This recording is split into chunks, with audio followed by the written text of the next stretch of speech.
काय प्रतिक्रिया आहे? काय जेव्हा मला ही गोष्ट माहीत पडली, माझ्यावरती एवढा मोठा डोंगर उचलला की मला काही समजून आलं नाही. मी बेशुद्ध पडलो.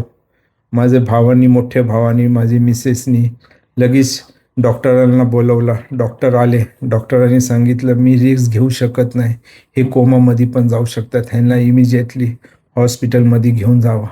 इथं आल्यानंतर माझी तब्येत अजून बिघडली. मला लगेच ICUमध्ये ॲडमिट केलं गेला. आज मी 2 दिवसानंतर बाहेर आलो आहे. तेव्हा मला असं माहीत पडलं की काय काय प्रतिक्रिया चालली आहे, लोक काय काय म्हणू लागले. आज मी माझा मोबाईल चालू केला तेव्हा मला माहीत पडलं की लोक असं असं माझे बद्दल बोलायला लागले. तर मला राहू शकलं नाही. माझी तब्येत अजून बिघडली आणि मी आता ह्या पुढं काही इंटरव्ह्यू देऊ शकण्याची मी जास्त ते करू शकत नाही. प्लीज. ठीक ठीक.